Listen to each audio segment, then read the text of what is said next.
I am the essence of femininity, also known as I'm Yellow Butterfly here on YouTube, and I am your certified professional life and recovery coach for codependency recovery. Today, I want to talk to you about the dynamics of family, specifically the mother wound. And over the last couple of weeks, I've mentioned that I want to stay within the dynamics of family because this is where the bulk of the codependency began. Okay. Many of you know I started my journey here in 2020 on this channel, just going through my own struggles with codependency. And you saw me very transparently share some deep information about myself. And then with that, my codependency started to heal. The vlog was a catalyst for me. It was very cathartic. It was a catalyst for me, and that blossomed into me becoming the certified professional life coach that I am today for codependency recovery. Now, one of the things you're going to see me do is glance at my notes, because I have my notes. So I want to make sure I stay on topic for you.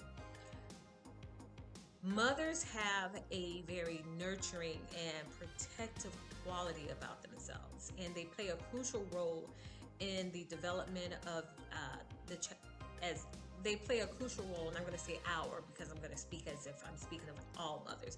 Our mothers play a crucial role in the development of our mental, emotional, and social development. And the mother wound is the trauma and the pain and the wounds that a mother carries in her life that she transfers to her children, particularly her daughters. They feel most of her pain because the mother takes most of her pain out on the daughter.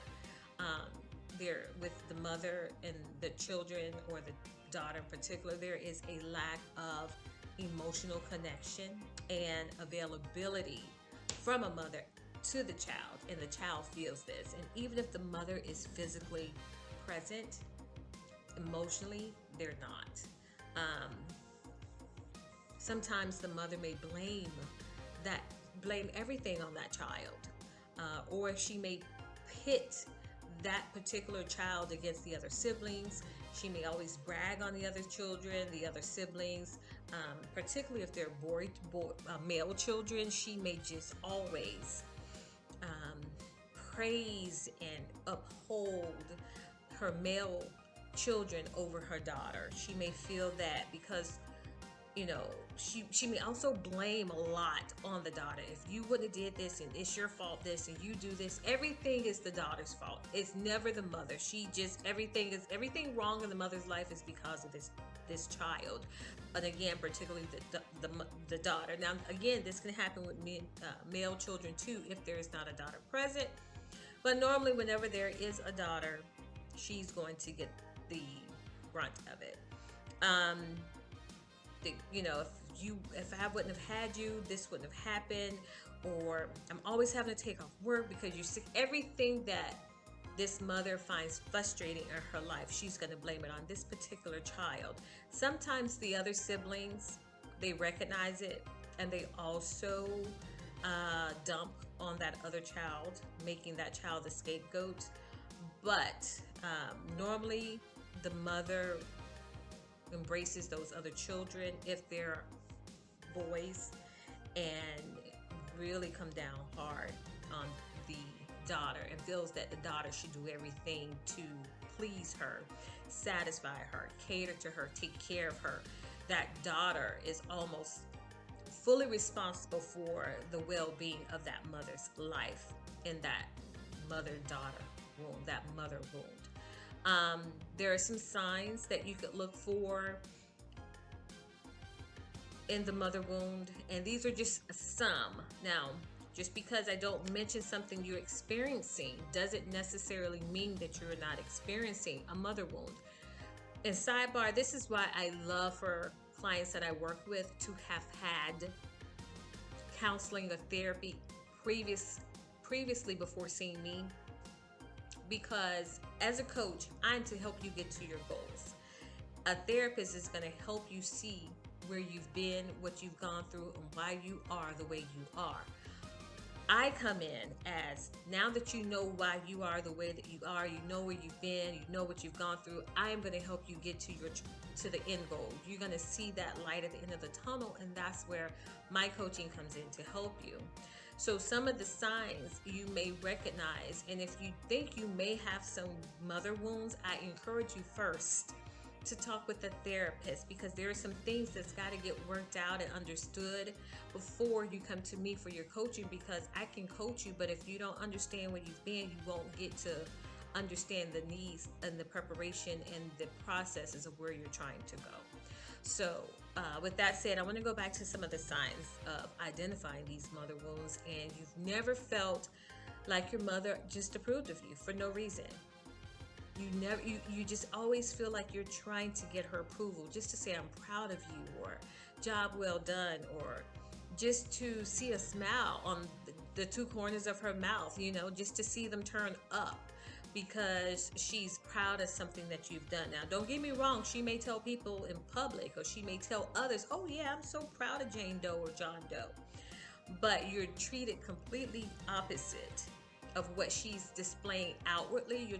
You're completed completely differently inwardly. Behind closed doors, others don't see what you're doing, what's going on. They don't know what you're going through. They don't know what you're experiencing. And so when you bring it up, you look, it's easy to gaslight you. It looks as if you're the problem, because outwardly that mother is showing the world that she's so proud and loves her daughter so much, or her children so much. But inwardly and behind closed doors, it's a completely different story. Other signs are you have a hard time missing your mother emotionally. Like she wears you out so much, she wears you out so much emotionally that you don't miss her when she's not around. You don't have a connection with her. Like, there are people that I have talked to, and there are things that I've studied that show sometimes when that parent passes on in transition and death, there's no remorse, there's no grievance, there's no sadness. It's almost like a sign of relief, because you feel like you can relax. You feel like that weight is gone. They brought a lot of grief and toxicity to you. You found like you feel it. It almost feels the way when you regurgitate after being sick for so long, and that feeling of just relief. That's what it's been explained to me as, and I hope I never experienced it, but that's what it's been explained to me as. Other signs: having the urge to look out or take care of your mother. Yeah, because that mother has always voiced a certain opinion that you're supposed to honor and obey your mother and do all of these things, and if you're not doing what she wants you to do, then it's almost as if you're considered as being disrespectful, or you're not honoring her, or you're just a unruly child, and some of the other things that they may throw at you and say and manipulate you with. And you find yourself going out of your way, doing anything you can to please her and take care of her and to make her happy, and to cater to her, because you think by doing so eventually she is going to accept you and validate you, but that's not the case. Sometimes you never get that, and you have to understand that that may never come, and you've got to learn how to process that and to be okay with it. Other signs of the mother wound is feeling like your mom didn't care much about how you felt, or she doesn't feel much about she doesn't care how much you feel about certain things, even now as an adult. Now that you're an adult, you probably still have those feelings, but you've always felt that way in the past. Maybe your mother was the type of person who always had to be catered to by her emotion. You were always nursing her emotions, trying to make her feel seen, making sure you validated her. She was a very emotionally needy person, and you were used as that emotional tampon to just, she soaked up all of your energy to make herself feel good, and didn't give a damn about what was going on in your life, or how you felt, or how she spoke to you, or the things she's even said or did. It was just all about her. And then if you ever voiced it, it was always confrontation, because she wasn't willing to hear or listen to anything that you have to say about any of that. Also, being a mother who sets impossible goals for you. Your mother may have set some impossible goals for you to reach, goals that she would have never, that she's never even reached in her own life, but she set these goals for you because making you fail or having you fail or seeing you fail feels good for her because you are a reflection of the life she wanted and didn't achieve. You are a reflection of the life that you're doing things in your life and she didn't get a chance to do it, and she feels like because you're the child, you're the reason she didn't get to achieve those things in her life. You're the reason, of course everything is being blamed on you. You're the reason this and you're the reason that, and because of you. So your mother may set some goals that are just impossible, and you're just running around like a chicken with their neck cut off because you want to achieve them so bad, vying for that attention, that love, that emotional connection that will never come. All right.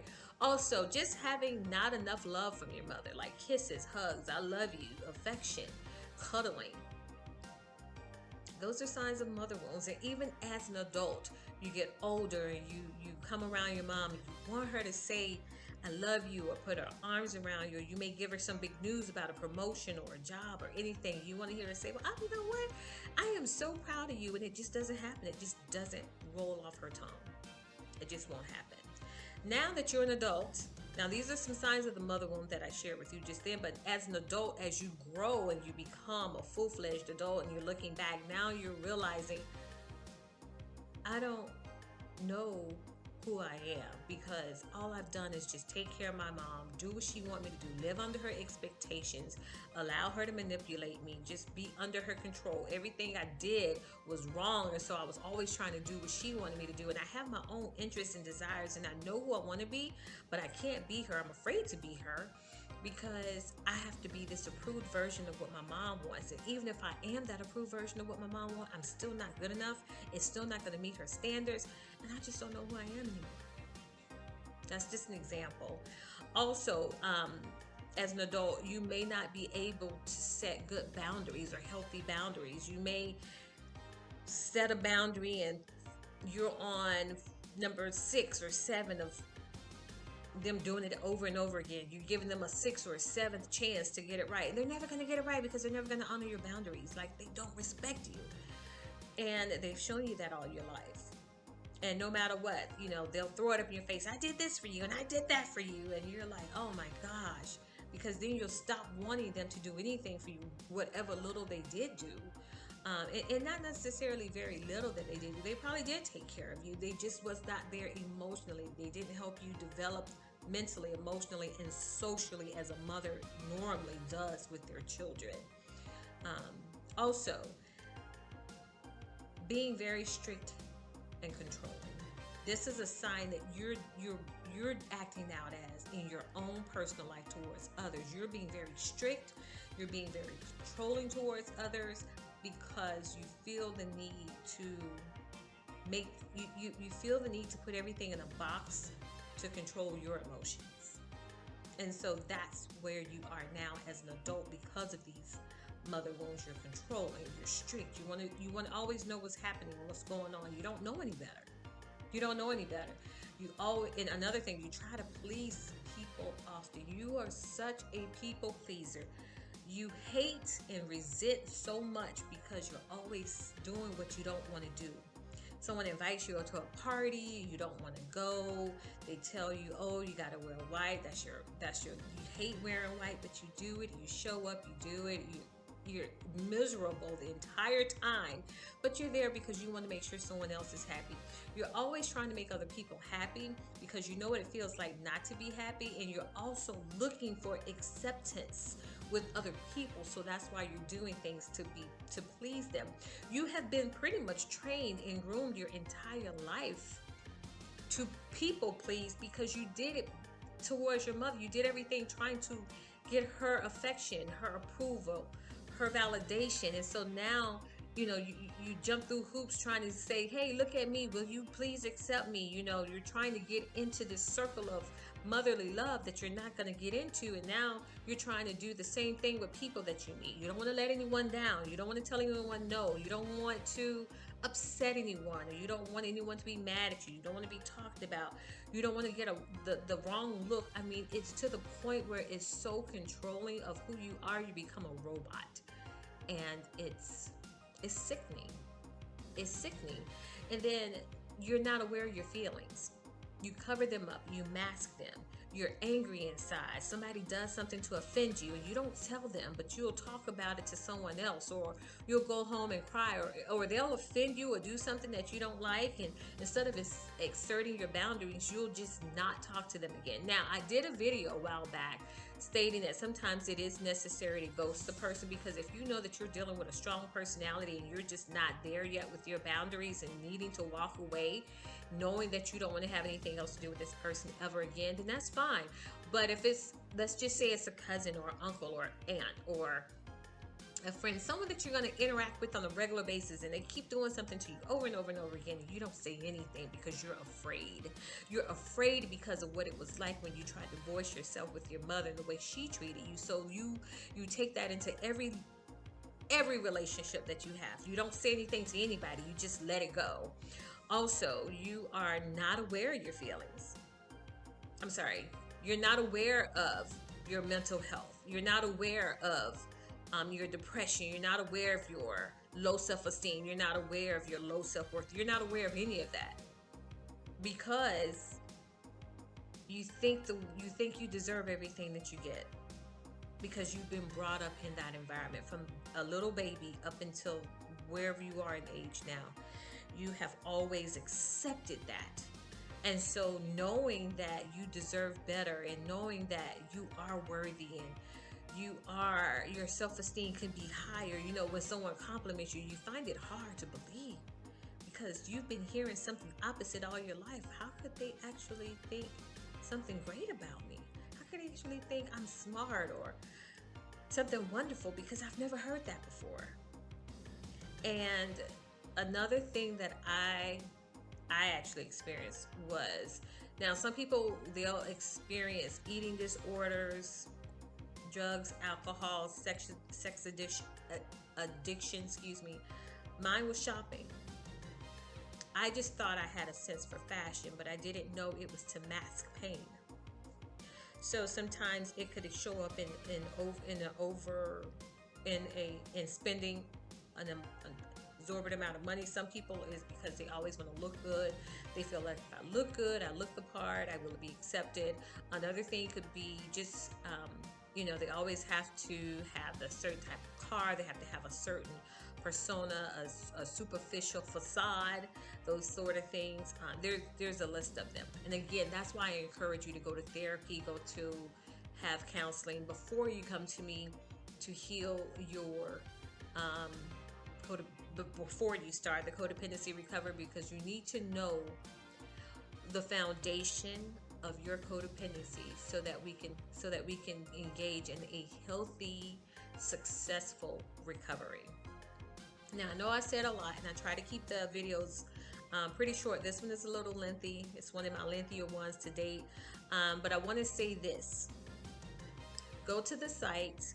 There's a link in my bio where you can click on it. You'll see my website there. Make sure you sign up for your consultation. Once you get your consultation done, let's go into creating a plan for your codependency recovery. In effective May, I will be rolling out some new products. So just stay tuned to all of my social media platforms. That's Instagram, Facebook, TikTok, Pinterest, and here on YouTube. Make sure you pay attention, because there's going to be something coming out, and I don't want to speak on it now because I want to actually roll it out as I intended to. But just stay tuned, and if you have not subscribed to me yet, please do so. I want you to follow me and put some comments in the dialogue. Put some comments below. Let's have a dialogue. Let's talk about it. Let me see where your mind is, and most importantly, let's just work together to help you with your trajectory on healing of codependency. Until next time, I'll talk to you later. Thank you so much for watching, and bye-bye for now. Bye-bye.